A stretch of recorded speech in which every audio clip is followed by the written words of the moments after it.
Love is everything. What is love? You know, nung maliliit pa kami, ang pinaka sikat na definition ng love is ginawang kanta yun eh.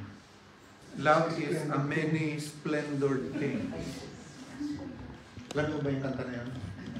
Hindi kinapit sa pero narinig ko. Hindi mo na inabot. Narinig ko. Laos na.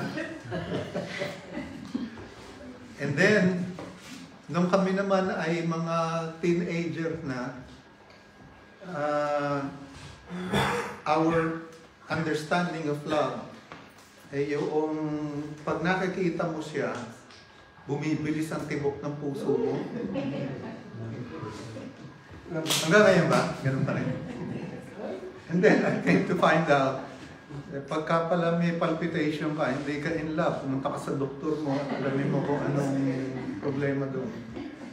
And yung iba naman, pag nakita yung bubungan pa lang ng bahay, noong kanilang supposed to be love nila, ay kontento na sila doon. Yung pagluto ng bahay. Pagluto ng bahay. Oo, yun. So, yun ang definition. And, noon naman nagtatrabaho ko na ako sa Meralco, 1981,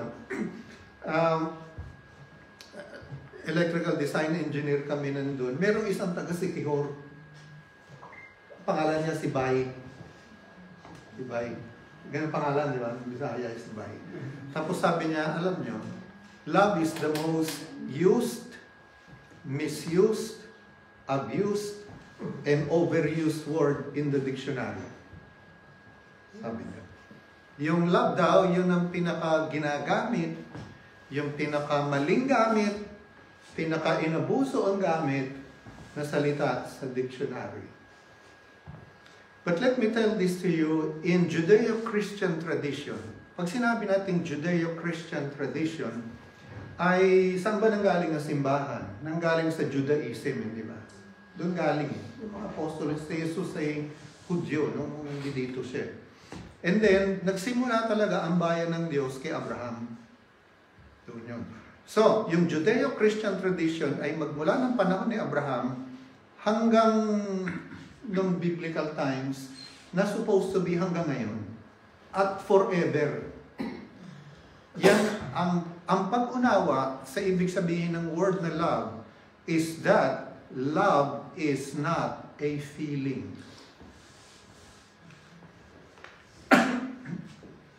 Di ba madalas ganun ang ganun ang akala natin in love ka. Pagka hindi ka makatulog, hindi ka makakain, tapos may taghihawat ka rin sa ilong,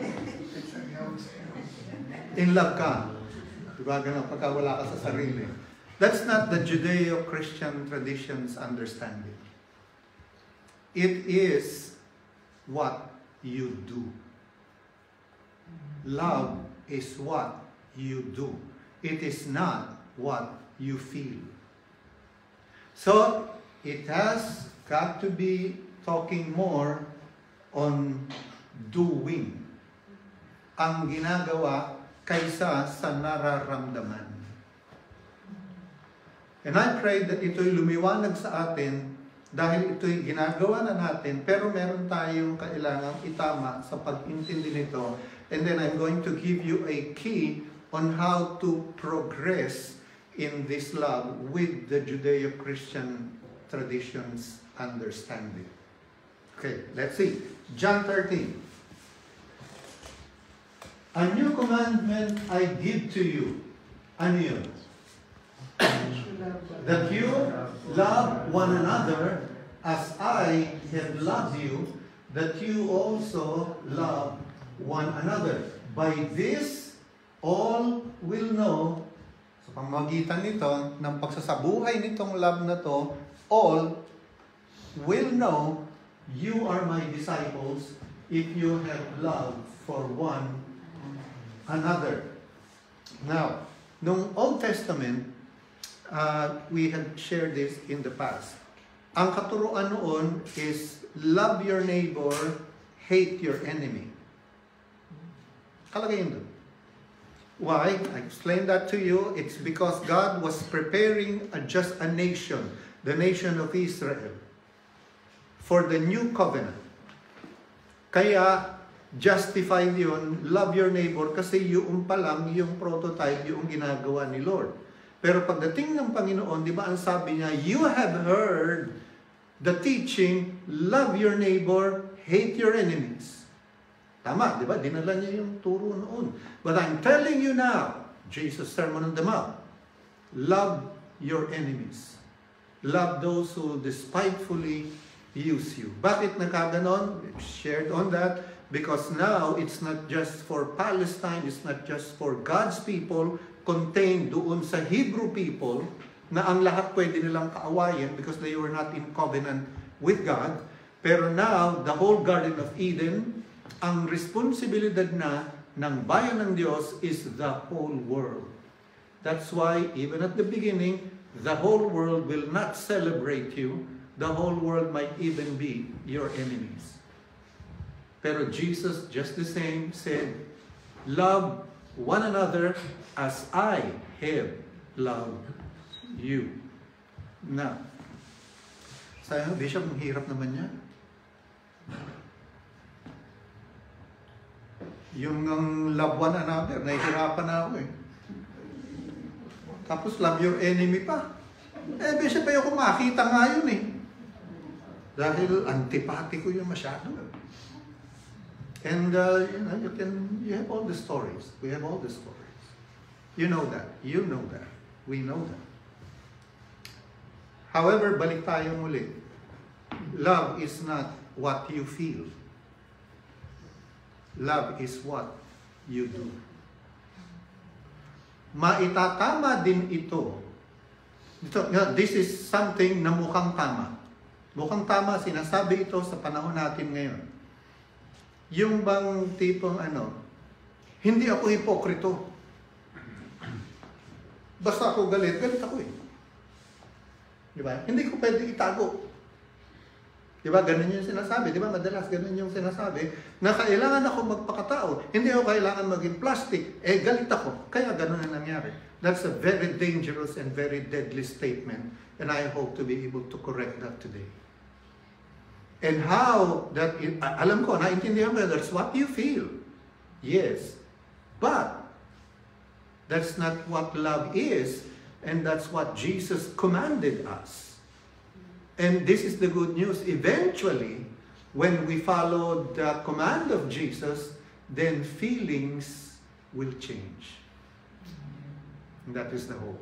And that's what I would like to share to us today. Now, ano ba yung love? Narinig natin, first reading, commandments. Another story, meron dalawang magkapitbahay, nag-away. Siguro dahil nagkakalat yung kapitbahay doon sa harapan ng bakuran niya, o kaya doon pumaparking sa tapat niya. Diba ganun sa atin, O kaya minsan pagka walang tao, doon na uupo sa harapan ng garahe. So, nagkaroon sila ng falling out. Nagkagalit. And then, pero yung isa, ay nagre-reach out na siya sa pamamagitan ng mga ilang bagay. You can do several things. Pero patuloy na nire-reject nung isa. Sabi ko sila, hindi na kita pipisin. Wala tayong peace. Pero patuloy siya sa pagre-reach out. At patuloy rin siya sa pagre-reach out. Nire-refuse niya, maski siya ay nire-refuse. Nire-refuse niya yung refusal nung kabila. That's more like the love of Jesus. Nung hinugasan niya ang paa ng mga apostoles, hindi ba kasama si Judas? Diba? Alam ba niya na maghuhudas si Judas? He knows. He knows. Pero patuloy niya itong ni-reach out, patuloy niya binigyan ng pagkakataon. Kaharapan sila ni Poncio Pilato. Ang usapan nilang dalawa, medyo mahaba. Binigyan niya up to the last minute ng pagkakataon. Ganon din ang mga high priest, ganon din ang mga Pariseo. Yung mga tumalikod sa kanya, si Pedro, ilang beses siyang pinagkanulo. Binigyan niya ng 3 beses siyang pinagkanulo, 3 beses niyang binigyan ng pagkakataon na makabawi, na bumalik sa kanya. That's more like it. It doesn't say you have to feel it all the time. But you've got and I've got to do it. Yung commandments na narinig natin, na sinabi ng Panginoon, thou shall do this, thou shall not do that. Bakit kinonekta yun? Because love has something to do with what we do and not what we feel. Yung patuloy na paggawa ng mabuti sa tao, yung ginagawa natin, yung pagluluto ninyo kapag meron tayong agape.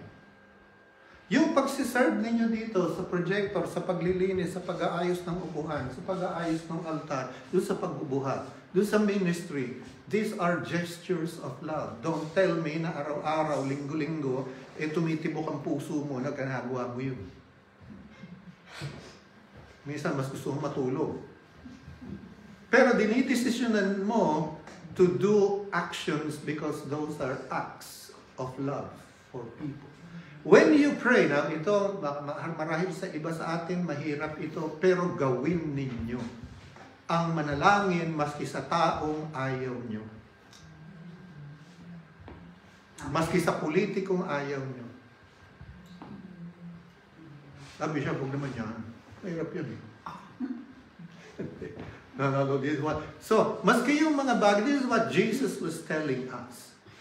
Love your enemies, love those that despitefully use you. Now, there's a prayer in the Orthodox Church. Ang sabi doon, Lord, dami haba ng prayer. Ang isa doon, for those who have done or wished us evil. Meron ba ganon? May ganon, di ba? Yung sa mga gumawa sa amin ng masama, at doon sa alam ko na may iniisip sa aming masama. Pinagdadasal nila yun. Lord, I pray, alam niyo yung prayer? Ang prayer, hindi sana madapa sila. Lord, sana ma-deport sila. Hindi ganun yung prayer. Ang prayer ng Orthodox, nung sabi nila, Lord, may you grant them repentance and better minds. Then when we grow into that, we can now reach out and pray, Lord, bless them today. Minsan parang sa simula, mahirap na, bless. Curse them, buti pa, bless. Hindi, aakit tayo nun, darating tayo nun. Pero doon, ano pakagandang simula nun? Lord, grant them repentance and better minds. And then pinagdasal mo sila. Lord, may they hear you. May they not miss the blessing. Alam mo, ang Panginoon, hindi katulad natin. Ang Panginoon, maski siya ay sinusuwail, pinagpapala pa rin niya. Kasi it is the blessing of the Lord that leads to repentance. Minsan iniisip mo, bakit i-bless pa ng Panginoon niyo? Dapat na sumpain niyo ng Diyos eh. Sama na ugali mo para matutunan niya. Hindi. Ang Panginoon, iba sa iyo, iba sa akin. So, yung pagpapala niya roon, ay oportunidad yun na marahil ay makita niya na mabait ang Diyos sa kanya, bagamat ganun siya. At kung wala pa, pagpapalain pa rin ng Diyos yun. At alam mo ang gagawin doon, pagka nanalangin ka, ikaw ang gagantipalaan ng Diyos. Because you will be children of God. What we do, much more than what we feel, that is love. So, ngayon, madali na. Pwede na, di ba? Kanina sabi ni Lord, love one another as I have loved you. Hindi na lang love one another as your neighbor loves you. Medyo mahirap na yun. Pero ito ngayon, ang Panginoon, mas mahirap yun. Yung sinabi na ko, paano ko kayong minahal? Mahalin nyo ang bawat isa. And these are some of the explanation on that. Gawin natin. Patuloy kang mag-isip na ito pa isang bagay. Ilang beses natin ito tinake-up. Ano ang humuhubog sa ating karakter? Ano ang humuhubog sa karakter natin? Saan nanggagaling? Sa isip. Diba? Ano humuhubog sa ating sirkumstansya? Isip. Ganun din. Ano humuhubog sa ating destino? Isip. Kung gusto nating mabago ang ating karakter, baguhin natin ang ating isip.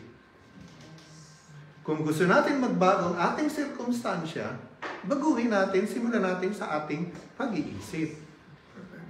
Kung gusto natin baguhin ang direksyon ng ating buhay, baguhin natin yung ating pag-iisip. Hindi magbabago yan hanggat hindi nagbabago yung ating pag-iisip. So, what are we have thought of, we have talked about that punuin ninyo natin ang ating isipan ng Panginoong Hesukristo. Let us fill our minds with the thoughts of Christ. Later on, we shall see it there. Imbis na ang ating kinikimkim ay yung mga resentment. Ano Tagalog ng resentment?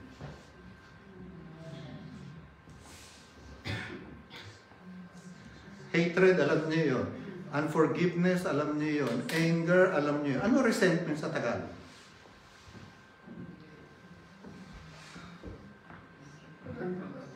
Resentment. Ano resentment sa Tagalog? Ang Tagalog ng resentment, masamang loob. May sama ng loob. May resentment. Tingnan nyo, dun pa lang, isipin na natin. Pagka may resentment ka, masama loob mo. Ano ibig sabihin nun? May masama sa loob mo. Right? Diba? May sama ka ng loob eh. So, ibig sabihin, magtatago ka ng masama dun sa loob mo. Hindi mo mas maganda kung itatago mo sa loob yung maganda. Hindi yung masama, may sama ka ng loob. Dapat mas maganda siguro, may buti ka ng loob. Ano sa English yung buti ka ng loob? May mabuting kalooban ka. Ano yun? Parang malapit, goodwill, di ba? Goodwill. Tignan mo tayo, no? Ano ba tayo? Tagalogin mo lang yun eh. Ano yung resentment? Sama ng loob. May sama ako ng loob doon. Hindi mo alam na tinatago mo yung masama doon sa loob. O, ikaw ba naman, kunyari yung pagkain na napanis, itatago mo ba yun? Nangangamoy na yung tatago. Eh yun nga lang, pinagbalatan mo ng hipon, tapos natagalan dun sa basurahan, pag bumukas yun, di ba? Yung mga ulam na nandun, itatago mo ba yun? Then naturally, hindi natin gagawin, di ba? Dahil amoy lang nun, it's very foul odor. Pero tingnan mo, pero bakit tayo nagtatago ng sama ng loob?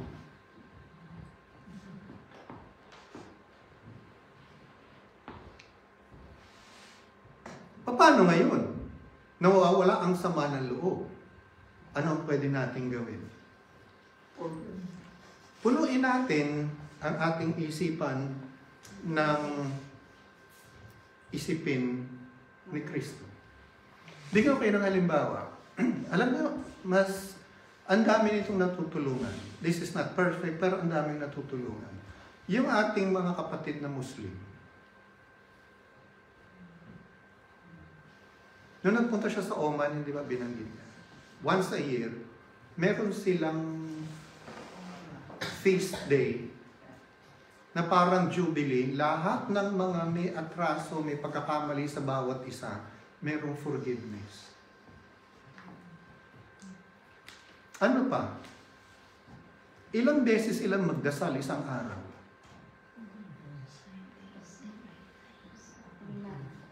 Lima. 5 times a day. Ngayon, tignan natin ito. Isang bagay, noon may nakaiwan ng gamit doon sa Oman, doon sa conference. Nakaiwan ng gamit niya. It's a high-tech camera lang o nakaiwan. Kinabukasan, nandun pa rin yung gamit. E dito sa Brussels, makaiwan ka ng baga. Ano palagay mo? 5 minuto, pagbalik mo, ano sa palagay mo? Wala na yun. And yet, bakit ganito? I think something is missing somewhere. Something is wrong somewhere. Bakit ganun? Bakit, ito binanggit ko na ito sa atin. Doon sa kaliblib-libliban na lugar sa Pilipinas, merong namimili ng lupa. Dahil nga nandun sa bundok na.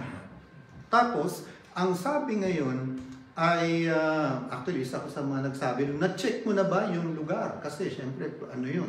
Liblib yun at maraming, alam niyo na, kung ano meron doon. Alam mo ang sagot, at chinek ko na yung bishop, at saka alam mo, bishop, very safe daw yung lugar na yun. Bakit? Kasi 80% ng mga tao ron, kapatid. Alam mo yung kapatid? INC. 80% dun sa lugar na yun. Ngayon, nung marinig ko yan, para akong I was taken aback. Bakit hindi ito naririnig sa hindi kapatid? Hindi ko na mabanggitin ko sa akin. Ba't hindi ito naririnig? Ba't ganun? Bakit yung sinasabi natin na hindi dapat ganoon ang pagsamba sa Diyos? Bakit? Of course, siguro, sabihin mo, kasi ganoon, paparusahan sila. That's their way of winning paradise. That's their way. Now, sabihin mo na kung ano ang gusto nating sabihin, pero bakit merong ganoon? And one thing, alam mo, konektado dito sa sinashare ko na sa atin for the past several weeks. 5 beses silang magdasal kasi ganito. Pagka ang preokupasyon ng isip mo, si Lord, tignan ko lang kung makapag-isip ka ng masama sa iba. Pagka ikaw naglalakad, mag-isa ka lang, imbis na ang iniisip mo, yung sumamo ng loob doon sa sinabi nung ganito at bakit sinabi yun, bakit hindi ka nalang magdasal? Bakit hindi mo ipanalangin yung bishop mo? Diba? Ba't hindi mo ipanalangin yung deacon? Ba't hindi mo ipanalangin yung simbahan? Ba't hindi mo ipanalangin yung nakakasalubong mo? Yun, yung ano ba, last week, pinag-usapan natin yun. Di ba yung cobra, tinanggal yung kanyang kamandag, pero after 3 hours, babalik ulit. So, ibig sabihin, patuloy nating paglabanan ang mga isipin na hindi ayon sa masaya, hindi ayon sa pagiging makadiyos, hindi maganda. Sabi ni San Pablo, dwell on these things that are good, pure, true, lovely, excellent, worthy of praise, good report, dwell on these things. Sinasabi niya. Yan ang ibabad mo ang isip mo dyan. Tignan ko lang kung ikaw ay magpag-isipan ng sama ng loob, pagkaya ng laman ng isip. And I'm sure of that, you will be filling your mind with Jesus. And the Bible says, delight yourself in the Lord, He will give you the desires of your heart. Ibig sabihin ba, no, sasagutin niya panalangin mo? Bahagi yun. Pero that verse is saying, delight yourself in the Lord at ilalagay niya sa iyong puso ang tamang mga pagnanasa. Kung anong nais, mabuti, maganda, ilalagay niya yan sa iyong puso. Delight yourself in the Lord. Now, I'll give you some scriptures here in order for us, to be given. This is like something like an encouragement, like a tip on how we can have our minds filled with the thoughts of God. Dahil ito ang magsisilbi sa ating empowerment, kalakasan para maisagawa natin yung ipamuhay natin yung sinasabi ni Lord na love. Thinking always of the good of someone else. That's what love is. always wishing, always praying, even though you don't feel it. Ulitin ko. Even though you don't feel it, gagawin mo, papanalangin mo para sa Lord. Yun yung sinasabing love. Judeo-Christian tradition, love is what you do. It is not what you feel.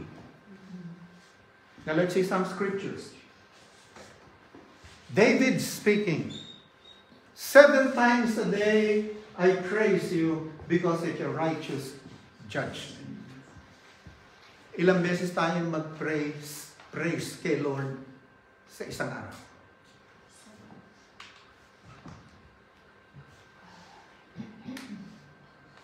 7 times a day. Pag-gising mo pa lang, maski short. Di ba yun yung sinasabi ko sa atin? Pagka ikaw ay naglalakad, kung sa tram, pag ikaw ay nanananghali, pagka ikaw nagmimerienda, pag ikaw umuuwi, tapos hanggang bago ka matulog. Ito, sikreto ni David. Hindi lamang 5 times. Huwag natin sabihin yung mga kapatid natin Muslim, 5 beses nagdadasal. Si David, 7 beses. Praise the Lord. Ngayon, hindi tayo magtataka bakit siya tinaguriang a man after God's own heart. Ito pa isang bagay, little tip. Alam niyo, nandun kami sa Germany, yung aming kaibigan doon, ang sabi daw noong kanyang parish priest, pag ikaw ay, maganda yung magdasal. Maganda yun. Magdasal ka habang madalas na pwede. Pero pag ikaw daw ay umawit sa Panginoon, ang dasal mo times 2.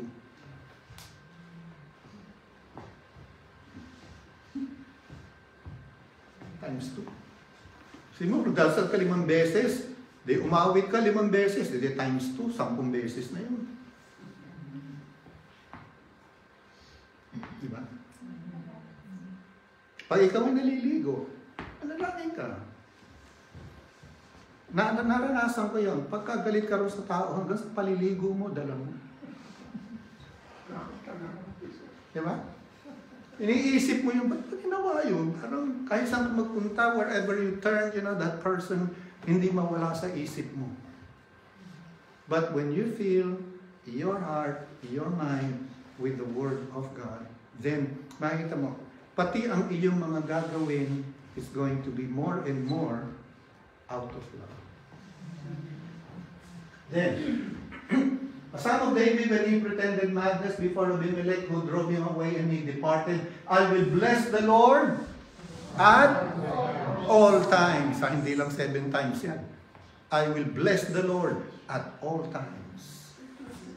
His praise shall continually be in my mouth. Oh, magnify the Lord with me, let us exalt His name together. His words shall always be in my mouth. Kaya maintindihan na natin. Bakit yung kinento ko sa inyo last time, si Smith Wigglesworth, di ba, nasa kotse sila, nag-uusap sila, 1 oras na, biglang sumigaw, Panginoon, patawarin mo kami, 1 oras na kaming nagkukwentuhan, wala ka pa sa usapan. Ngayon, maintindihan na natin. I will bless the Lord at all times. His praise shall continually be in my mouth. Then, rejoice how many times? Always. Lahat ba ng bagay maganda? Hindi. Kung maganda, madaling mag-rejoice. Pero pag ang bagay hindi maganda, hindi madaling mag-rejoice. But yet, St. Paul tells us, rejoice always. Tapos, pray without ceasing. Tingnan nyo. Pray without ceasing. Now, every morning, naglalakad ako. Kaya sinasadya ko minsan mag-breakfast hanggat pwede. Siguro mga 10-15 minutes ako naglalakad. I have a good time walking with you.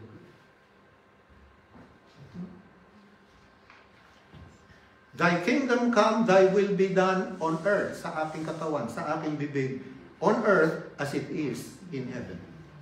Ini-imagine ko kung pwede lang na ako ay parang transistor na pag binuksan mo, laging things of God ang binobroadcast niya, then pagkakataon ko yun. Mas maganda pala yung yun. Kaya sabi ko sa inyo, kaya ako walang makaka-offend sa akin. Amen. Most of the time. In everything, give thanks, for this is the will of God in Christ Jesus for you. In everything, give thanks. Pray without ceasing. Praise the Lord always. Rejoice always. Tignan niyo. At dito, sa mga suggestion ni San Pablo, tiyak yan dito, you will be able to walk in love more and more. More and more. Then, praise the Lord, O my soul, while I live. O, yun. Hanggang humihinga ka. Gano'ng kadalas yun? Hanggang humihinga ka. While I live, I will praise the Lord. I will sing praises to my God while I have my being. Amen. Ganda no? While I have my being. Ibig sabihin nun, hanggat nasa wasto ka pang isip. Lahat ba kayo nasa wastong isip? Hindi mo na alam. Okay. Lahat naman tayo, na meron pa tayong sariling bait. Right? Meron pa tayong nasa wastong isip pa tayo. Ito suggestion ni David. Ang sabi niya, siya daw, while I have my being, habang ako ay ganito, meron akong sarili kong bait, I will praise my God. Amen. So all the time, as much as we can. Alam niyo, subukan niyo ito. Ang masarap, maganda. At makakatulog ka ng maayos. Alam mo, ngayon tuloy-tuloy na tulog ko. Hindi na ako nagigising sa middle of the night. Pero I used to be awake. It's because of something else. But anyway. So, is this the last verse? So, nandun. Love is not what we feel. Love is what we do. Nanggagaling sa ano ang laman ng ating isip. And if we will see this, St. Paul, David, the psalmist, binibigay sa atin ang kanilang lifestyle. Paano ba nila ipinamuhay iyon? Paano nila ipinamuhay yung love? Let us practice that. Let us thank the Lord in every moment. Kung paano nyo kinakausap ang inyong mga kaibigan, kausapin ninyo si Lord. And then you will see na magbabago ang nasa saloob.